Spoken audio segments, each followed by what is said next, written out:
चंदनगढ़ के राजा विक्रमादित्य और रायगढ़ के राजा विक्रमजीत दोनों बहुत अच्छे मित्र थे।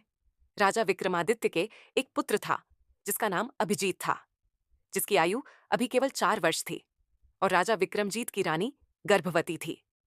एक दिन राजा विक्रमादित्य और उनकी रानी राजा विक्रमजीत से मिलने उनके घर आए। राजा विक्रमजीत ने अपने मित्र का अच्छे से स्वागत किया।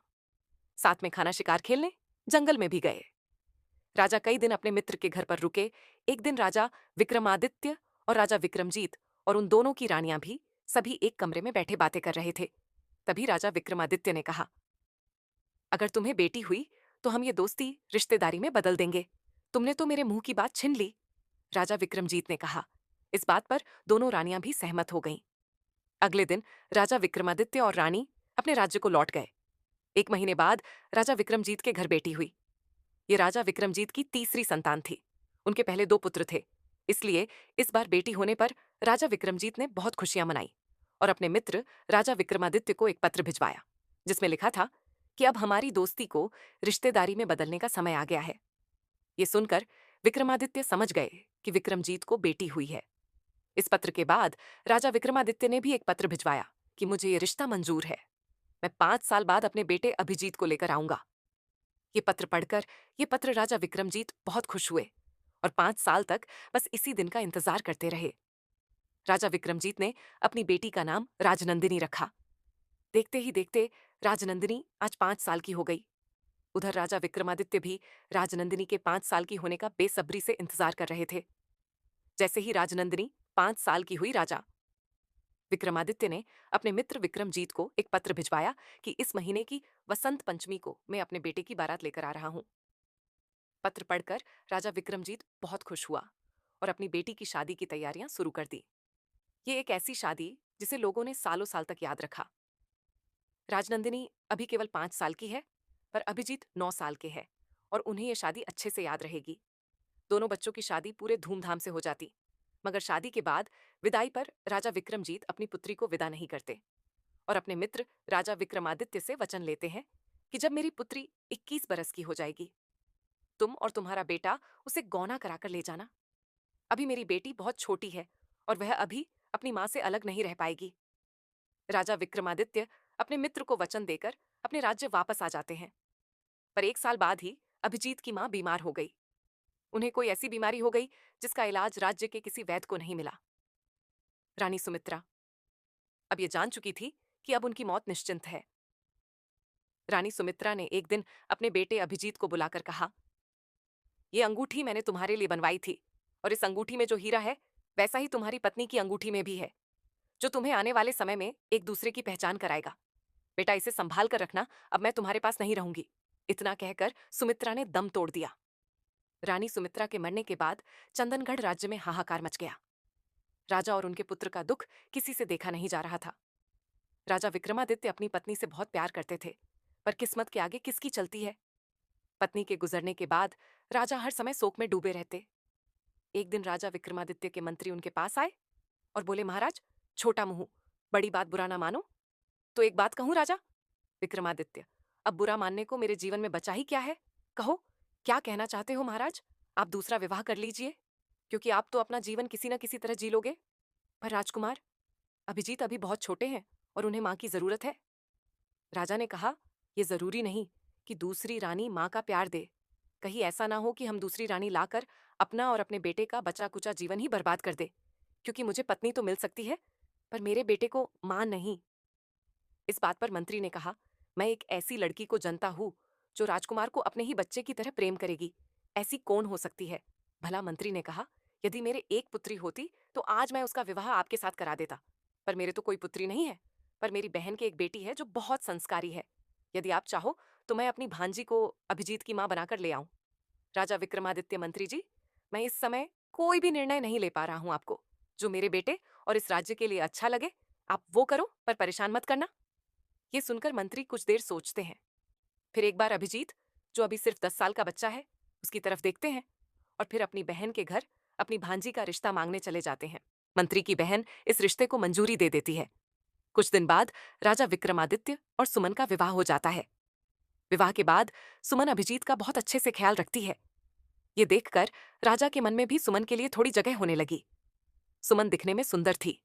अब राजा भी अभिजीत के साथ रहकर सुमन के साथ समय बिताने लगे। धीरे धीरे राजा विक्रमादित्य और रानी सुमन में नजदीकियां बढ़ने लगी। एक साल बाद रानी सुमन को भी एक पुत्र हुआ, जिसका नाम सुजीत रखा गया। सुजीत के होने के बाद रानी सुमन का सारा ध्यान अपने ही पुत्र पर रहता। बच्चा होने के बाद सुमन पहली बार अपनी माँ से मिलने गई। उनकी माँ सुजीत को अपनी गोद में बिठाकर खिला रही थी। उसने सुजीत से कहा, मेरी बेटी का तो भाग ही खोटा है, और उसके साथ साथ तेरा भी। जिस तरह मेरी बेटी को तेरे पिता अपने लिए नहीं बल्कि अपने बेटे के लिए ब्याह कर ले गए थे, उसी तरह तेरा जन्म भी उनके बेटे की चाकरी करने के लिए ही हुआ है। मेरे बच्चे, तुम भी अपनी माँ की तरह एक नौकर बनकर ही रह जाओगे, तुम्हें कुछ नहीं मिलेगा। ये सुनकर सुमन गुस्से से आग बबूला हो जाती है और अपनी माँ से कहती है, ये तुम क्या कह रही हो भला? राजा ऐसा क्यों करेंगे? उनके लिए तो दोनों बेटे एक समान हैं। तुम मेरे कान भरने की कोशिश मत मित्रो। आज तो सुमन ने अपनी माँ की सीख नहीं मानी, पर कब तक सुमन की माँ अभिजीत को राजा बनते हुए नहीं देखना चाहती थी, और इसीलिए वह सुमन के कान भर रही थी। तो चलिए मित्रों, कहानी में आगे बढ़ते हैं। ये कहकर रानी सुमन वहां से चली जाती, पर उसके मन में अब सवाल उठने लगे। क्या राजा मुझे राजसी अधिकारों से दूर रखेंगे? क्या मेरा बेटा कभी राजा नहीं बनेगा? नहीं नहीं, मैं ऐसा कभी नहीं होने दूंगी। विनाश। काले विपरीत बुद्धि रानी सुमन जब भी अपनी माँ से मिलती, उसकी माँ उसके कान भरने में कोई कसर नहीं छोड़ती। अब रानी सुमन की बुद्धि पलट चुकी थी। अब सुमन अभिजीत को वो प्यार नहीं देती थी जो अपने बच्चे के पैदा होने से पहले दिया करती थी। जब भी अभिजीत रानी सुमन के पास आते तो सुमन डांट कर दूर कर देती। अभिजीत, अब अभिजीत अब सुमन के पास जाने से डरने लगे। एक सुमन की माँ एक मौलवी को महल में लेकर आई। आज महल राजा विक्रमादित्य नहीं थे। बस इसी बात का दोनों माँ बेटी ने फायदा उठाया और मालवी से कहा कि इस लड़के पर ऐसा टोना करो जिससे इसकी मृत्यु 1 महीने में किसी बीमारी के कारण हो जाए। मौलवी ने ऐसा ही करने का प्रयास किया, पर वह असफल हुआ। फिर से प्रयास किया, पर इस बार भी असफल रहा। उसने बताया कि मैं ऐसा नहीं कर पा रहा हूं। रानी सुमन ने कहा, पर क्यों? तुम तो यह कि सबसे बड़े मौलवी हो। मैंने तो सुना है कि आज तक तुमसे कोई काम ना हुआ हो। ऐसा नहीं हुआ, फिर तुम आज कैसे असफल हो गए? मौलवी ने कहा, महारानी, मुझे क्षमा करें। इस लड़के के साथ जरूर कोई दैवीय शक्ति है जो इसकी मौत को रोक रही है। मैं इसे मार तो नहीं सकता, पर हाँ, इसे कोई पक्षी जरूर बना सकता हूं। रानी सुमन ने कहा, ठीक है, इसे मार नहीं सकते तो इसे कबूतर ही बना दो। मौलवी ने कहा, जो हुक्म। महारानी, मौलवी ने राजकुमार को एक कबूतर बना दिया। राजकुमार अभिजीत कबूतर बनकर फड़फड़ाने लगे। वो अपने ही महल में उड़ने लगे, मगर उन्हें अब कोई पहचान नहीं रहा था। अब अभिजीत ने इंतजार करने लगे कि कोई तो मुझे ढूंढेगा ही। जब कई घंटों तक राजकुमार महल में किसी को भी दिखाई नहीं दिए, तो महल के सभी लोग राजकुमार अभिजीत को ढूंढने लगे। पर पूरे महल में और महल के बाहर भी राजकुमार अभिजीत किसी को नहीं मिले। वह कबूतर उड़कर बार बार सबके सामने आता, पर उसे हर कोई अपने सामने से उड़ा देता। शाम तक राजा विक्रमादित्य भी लौट आए और उन्हें भी अभिजीत के गायब होने की खबर मिली। उन्होंने रानी सुमन को अपने पास बुलाया और पूछा, अभिजीत महल में सबसे ज्यादा तुम्हारे साथ रहता है। बताओ, मेरा बेटा कहाँ है? सच बताओ, नहीं तो मैं तुम्हें जिंदा नहीं छोड़ूंगा। इतना सुनते ही रानी सुमन राजा के सामने हाथ जोड़कर खड़ी हो गई। कहने लगी, महाराज, मैंने अभिजीत को उनके कमरे में ही छोड़ा था। उनकी तबीयत कुछ ठीक नहीं लग रही थी, इसलिए मैंने उन्हें सुला दिया था। उसके बाद तो मैं सारा समय सुजीत के साथ ही थी। मैंने उसके बाद अभिजीत को नहीं देखा। आप मेरा भरोसा कीजिए, मैंने सुजीत से ज्यादा अभिजीत को प्यार किया है, और ये बात इस महल में हर कोई जानता ही। ये बात सुनकर राज्य मंत्री ने कहा, रानी सुमन सही कह रही है, वो कभी भी अभिजीत को नुकसान नहीं पहुंचने देंगी। पर सवाल ये है कि राजकुमार इस वक्त है कहाँ? ये सारी बातें कबूतर वहीं बैठा सुन रहा था, पर किसी को कबूतर की आंखों के आंसू दिखाई नहीं दिए, क्योंकि राजकुमार ही कबूतर है। इस बात का तो कोई दूर दूर तक अंदाजा नहीं लगा सकता था। पूरे 2 राजकुमार को ढूंढते हुए हो चुके थे, पर अब तक राजकुमार की कोई खबर मिली। उधर कबूतर बने राजकुमार भी समझ गए थे कि अब मुझे ऐसे ही अपना जीवन बिताना होगा। एक दिन उस कबूतर को कहीं कोई दाना खाने को नहीं मिला। आज राजकुमार को कबूतर बने लगभग 7वां दिन था। कबूतर अपनी रसोई की खिड़की में जा बैठा, ये सोचकर शायद मुझे यहाँ कुछ खाने को मिल जाए। इस रसोई के जो रसोइयां थे, वो इस महल में बहुत पुराने समय से काम कर रहे थे और रानी सुमित्रा यानी राजकुमार की मां के बहुत करीब थे। उन्होंने कबूतर को खिड़की में बैठा देख उसे तुरंत ही कुछ खाने को दिया। कबूतर की आंखों में खाना खाते खाते भी थे। रसोइया की नजर कबूतर पर ही थी। उसने कबूतर से पूछा, क्या तुम्हें कोई दुख है? ये सुनकर कबूतर ने गर्दन हाँ में हिला दी। ये देखकर रसोइया थोड़ा सा घबरा गया और 2 कदम पीछे हट गया। उसने सोचा ये कैसा कबूतर है जो इंसानी भाषा समझता है।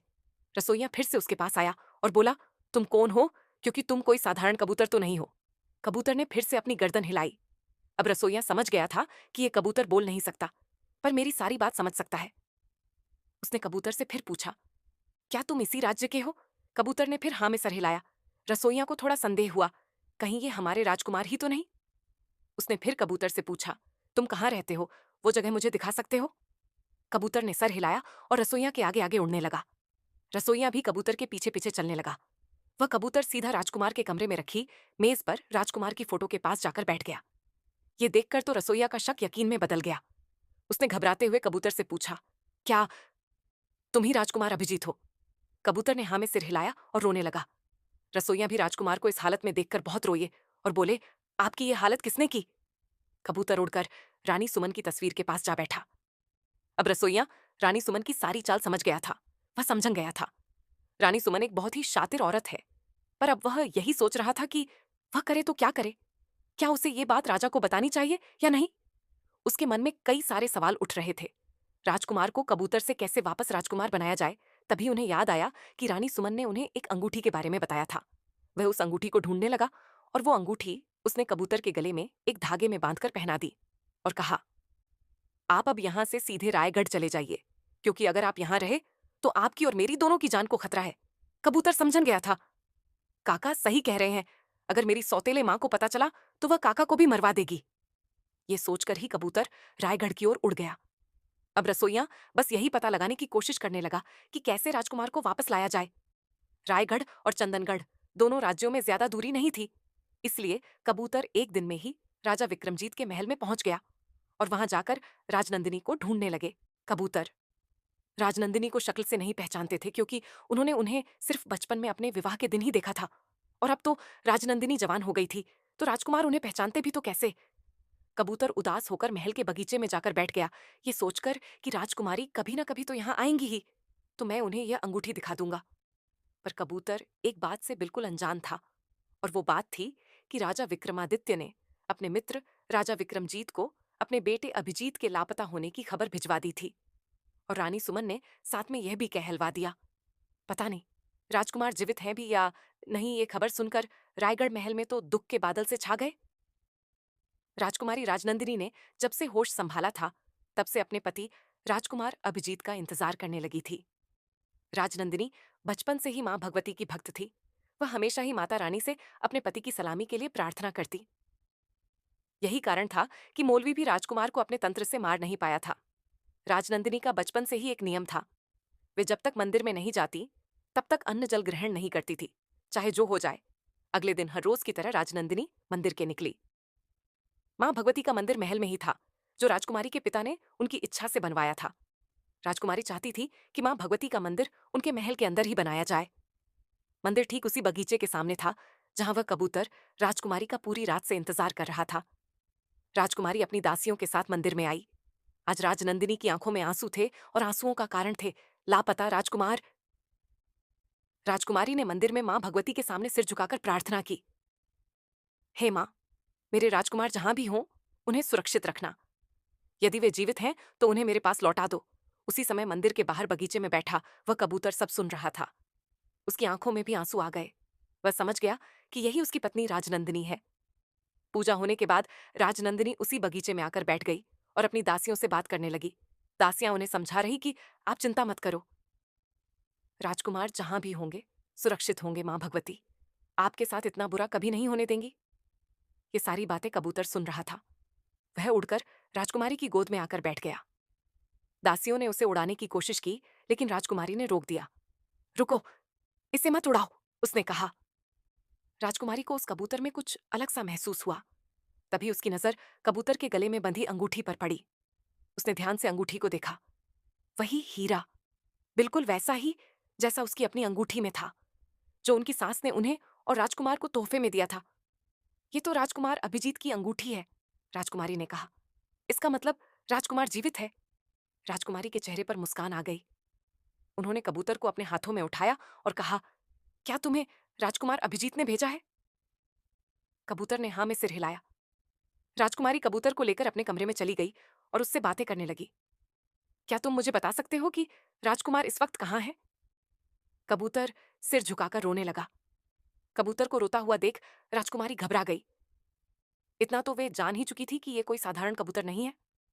राजकुमारी ने पूछा, क्या हुआ? तुम मेरे सवाल का जवाब देने के बजाय रो क्यों रहे हो? तुम इंसानी भाषा समझ सकते हो पर बोल नहीं सकते, ये मैं समझ चुकी हूं। पर क्या तुम लिख सकते हो? कबूतर ने तुरंत ही हाँ में सिर हिलाया। राजकुमारी ने कहा, बहुत अच्छा। तो फिर तुम मुझे जल्दी से लिखकर बताओ कि राजकुमार कहाँ है। राजकुमारी ने कबूतर को तुरंत ही पेपर और स्याही दी। तुम जल्दी से इस पेपर पर लिख दो, राजकुमार कहाँ है। कबूतर ने जो कुछ भी पेपर पर लिखा, ये पढ़कर तो राजकुमारी के होश उड़ गए। वह जमीन पर खड़ी ही गिर गई और कबूतर की ओर बहुत ही तरस भरी नजरों से देख रही थी। उनकी आंखों में थे। उन्होंने कबूतर को अपनी गोद में उठा लिया। राजकुमारी के दिमाग में एक और बात आई, कहीं ये कोई मायावी कबूतर तो नहीं। हे मां भगवती, मैं क्या करूं? मुझे कोई रास्ता दिखाइए। राजकुमारी ने मन ही मन प्रार्थना की। तभी राजकुमारी के दोनों भाई हांफते हुए उसके पास पहुंचे। उनकी सांसें तेज चल रही थीं। आंखों में डर साफ दिखाई दे रहा था। राजनंदिनी, उन्होंने घबराई हुई आवाज में कहा, चंदनगढ़ से रसोइया काका आए हैं। वो बहुत परेशान लग रहे हैं और तुमसे तुरंत मिलना चाहते हैं। वो अभी भेंट कक्ष में तुम्हारा इंतजार कर रहे हैं। एक पल के लिए माहौल बिल्कुल शांत हो गया, लेकिन वहीं पास बैठा एक कबूतर ये सारी बातें ध्यान से सुन रहा था। राजकुमारी बिना एक पल गंवाए अपने दोनों भाइयों के साथ भेंट कक्ष की ओर बढ़ गई। जैसे ही रसोइया काका की नजर राजकुमारी पर पड़ी, उनकी आंखें कुछ पल के लिए ठहर गईं, जैसे वो कुछ कहना चाहते हों पर शब्द साथ ना दे रहे हों। उन्होंने धीरे से राजकुमारी के सिर पर हाथ रखा और भारी आवाज में बोले, बेटी, चंदनगढ़ राज्य खतरे में है। राजकुमारी के चेहरे का रंग उड़ गया। तभी पीछे से एक गूंजती हुई आवाज आई, ये तुम क्या कह रहे हो? क्या मेरे मित्र की जान खतरे में है? सबने मुड़कर देखा। राजा विक्रमादित्य वहां खड़े थे। रसोइया ने सिर झुकाकर कहा, हाँ महाराज, ये सत्य है। उन्हें अपनी ही पत्नी रानी सुमन से जान का खतरा है। कमरे में सन्नाटा छा गया। रानी सुमन अब पहले जैसी नहीं रहीं। उन्होंने एक मौलवी के साथ मिलकर राजकुमार अभिजीत पर काला जादू कर दिया और उन्हें एक कबूतर बना दिया। ये सुनते ही सबके रोंगटे खड़े हो गए। रसोइया की आवाज कांपने लगी।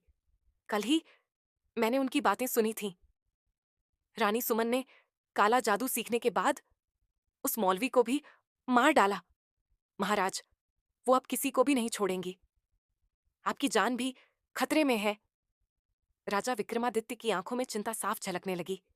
रसोइया ने आगे कहा, मैंने राजकुमार को यहीं भेजा था, पर पता नहीं वो यहां पहुंचे हैं या नहीं। तभी राजनंदिनी आगे बढ़ी। उसकी आवाज में डर भी था और विश्वास भी। काका, राजकुमार अभिजीत यहीं है। आज सुबह ही वो मुझसे मिले थे और उन्होंने मुझे यकीन दिलाया कि वो ही राजकुमार हैं। सना इसके बाद रसोइया काका ने जो भयानक सच्चाई बताई, उसने सबकी रूह कंपा दी कि रानी सुमन ने काले जादू की शक्ति पाने के लिए अपनी ही मां की बलि दे दी और उस मौलवी को भी मार डाला जिसने उसे यह विद्या सिखाई। अब वह इतनी खतरनाक हो चुकी है कि किसी की भी जान ले सकती है और राजा विक्रमादित्य को भी कैद कर चुकी है। यह सब सुनकर राजकुमार जय और विजय ने कहा कि इसका समाधान केवल राजगुरु के पास ही हो सकता है। जब सब राजगुरु के पास पहुंचे तो कबूतर उनके चरणों में जा बैठा और राजगुरु ने उसे उठाकर तुरंत पहचान लिया और गंभीर स्वर में केवल एक शब्द कहा, काला जादू। फिर उन्होंने राजनंदिनी को एक प्राचीन किताब देते हुए कहा कि मां, भगवती की कृपा से केवल वही इस काले जादू का सामना कर सकती है और इस किताब में हर जादू को तोड़ने का उपाय लिखा है। जब राजनंदिनी और उसके भाइयों ने किताब खोली तो वे हैरान रह गए, क्योंकि उसमें लिखा था कि राजकुमार को बचाने के लिए उन्हें एक रहस्यमयी नीली झील तक पहुंचना होगा। लेकिन वहां तक का रास्ता इतना खतरनाक है कि वहां जाना मौत को दावत देने के बराबर है। नीली झील तक पहुंचने का रास्ता मौत से भरा हुआ था। जैसे ही राजनंदिनी, जय और विजय उस जंगल में दाखिल हुए, जमीन अचानक धंसने लगी। एक गहरी खाई उनके सामने खुल गई। राजनंदिनी का पैर फिसला। वह नीचे गिरने ही वाली थी कि विजय ने बिना सोचे अपनी जान जोखिम में डालकर उसका हाथ पकड़ लिया। खुद आधा खाई में लटकते हुए भी उसने अपनी बहन को ऊपर खींच लिया। जय ने तुरंत अपनी तलवार जमीन में गाड़कर दोनों को संभाला। कुछ ही पलों में तीनों मौत के मुंह से वापस लौट आए। लेकिन खतरा यहीं खत्म नहीं हुआ। आगे बढ़ते ही उन पर काले साए टूट पड़े, ऐसे भयानक प्राणी जो सिर्फ डर नहीं, आत्मा तक को हिला दें। जय ने अपनी तलवार उठाई और उन सायों से लड़ पड़ा। हर वार के साथ उसका शरीर घायल होता जा रहा था, लेकिन वह पीछे नहीं हटा। विजय ने राजनंदिनी को अपने पीछे छुपा लिया और खुद उन सायों का सामना करता रहा। एक साया उसके सीने से टकराया, वह जमीन पर गिर पड़ा। उसके होठों से खून बहने लगा। राजनंदिनी चीख उठी, भैया! लेकिन विजय दर्द में भी मुस्कुराया। डरना मत, हम हैं ना। किसी तरह वे आगे बढ़े। अब उनके सामने आग की नदी थी। लपटें इतनी ऊंची थीं कि पार जाना नामुमकिन लग रहा था। जय ने बिना कुछ सोचे अपना राजसी वस्त्र उतारा, उसे पानी में भिगोकर आग पर फेंका और खुद सबसे पहले उस आग में कूद पड़ा ताकि रास्ता बना सके। उसके हाथ जल गए, शरीर झुलस गया, लेकिन उसने रास्ता बना दिया और अपनी बहन को पार करवाया। आखिरकार वे नीली झील तक पहुंचे। जैसे ही राजनंदिनी जल लेने आगे बढ़ी, आवाज गूंजी, कीमत देनी होगी। राजनंदिनी ने कहा, मेरी जान ले लो। जय और विजय एक साथ बोले, नहीं, पहले हमारी। दोनों भाई अब खड़े भी मुश्किल से हो पा रहे थे। उनके शरीर पर घाव थे, लेकिन आंखों में वही प्यार था। राजनंदिनी रो पड़ी, मैं तुम्हें खोकर कैसे जी पाऊंगी। तीनों एक दूसरे से लिपट गए और उसी प्रेम ने उस श्राप को तोड़ दिया। सच्चा प्रेम ही सबसे बड़ा बलिदान है। जल शांत हो गया। राजनंदिनी ने नीली झील का पानी एक शीशी में भर लिया और महल आकर सबसे पहले थोड़ा जल कबूतर पर छिड़का। जैसे ही कबूतर पर जल गिरा, तेज प्रकाश हुआ और कबूतर धीरे धीरे राजकुमार बन गया। रानी सुमन का जादू टूट गया। जैसे ही जादू टूटा, पता सुमन को भनक हो गई। वह समझ गई, राजकुमार अब काल जादू से बाहर आ चुका। वे चंदनगढ़ लौटे, जहां सुमन अब राक्षसी शक्ति बन चुकी थी। उसने बिजली की तरह हमला किया। जय उसके सामने ढाल बनकर खड़ा हो गया। एक वार सीधा उसके कंधे पर लगा। वह गिर पड़ा। विजय ने तलवार उठाई और सुमन पर टूट पड़ा, लेकिन सुमन की शक्ति के आगे वह भी दूर जा गिरा। अब राजनंदिनी अकेली खड़ी थी, सामने विनाश, पीछे अपने घायल भाई। राजनंदिनी इतनी सुंदर थी कि वो उसकी आंखों में खटक गई। रानी सुमन ने राजकुमारी पर काले जादू की काली शक्ति फेंकी, पर वह शक्ति राजकुमारी को थोड़ा भी नुकसान नहीं पहुंचा सकी। रानी सुमन, असंभव, ये क्या? इस पर मेरा जादू काम क्यों नहीं कर रहा है? रानी सुमन बेबस हो गई। अब उसकी आंखों में डर नजर आने लगा। राजनंदिनी ने आंखें बंद की, मां भगवती को पुकारा और नीली झील का जल सुमन की ओर फेंका। तेज प्रकाश फैला, सुमन की चीख गूंजी, उसका काला जादू टूटने लगा और कुछ ही क्षणों में वह हार गई। पर कहानी यहीं खत्म नहीं होती है। महल में रोशनी लौट आई, तहखाना खुला, राजा विक्रमादित्य बाहर आए। अभिजीत उनके गले लग गया, लेकिन राजनंदिनी की नजर अपने भाइयों पर थी। जय और विजय जमीन पर पड़े थे, सांसें धीमी। वह दौड़कर उनके पास गई। भैया, उठो ना। दोनों ने आंखें खोली। हल्की सी मुस्कान आई। तू सुरक्षित है ना? बस इतना सुनते ही राजनंदिनी रो पड़ी। मां भगवती की कृपा से धीरे धीरे उनके घाव भरने लगे। समय बीता। राजनंदिनी का गौना हुआ और वह अभिजीत के साथ चंदनगढ़ आ गई। रजनंदिनी इतनी सुंदर थी कि जो उसे देखे उसके लिए नजर हटाना मुश्किल हो जाए। जय और विजय के विवाह भी बड़े धूमधाम से हुए, लेकिन उस दिन के निशान उनके शरीर पर नहीं, उनके रिश्ते में हमेशा के लिए बस गए। आप सोच रहे होंगे सुमन का क्या हुआ? रानी सुमन की अब सारी शक्ति खत्म हो चुकी थी। उसने पाया तो कुछ नहीं, पर खो सब कुछ दिया। जिस बेटे के लिए उसने सब कुछ किया, वहीं बेटा अपनी मां की हरकतों पर शर्मिंदा था। उसने अपनी मां का साथ नहीं बल्कि अपने भाई और पिता का साथ दिया और सुमन को उसी तहखाने में कैद कर दिया गया। उस दिन जीत सिर्फ बुराई पर नहीं हुई थी, जीत हुई थी उस प्रेम की जो भाई अपनी बहन के लिए बिना सोचे जान तक दांव पर लगा देते हैं। इस कहानी से सीख, अपने कर्मों का फल अपने आप को ही भुगतना पड़ता है। दूसरा कोई साथ नहीं होता।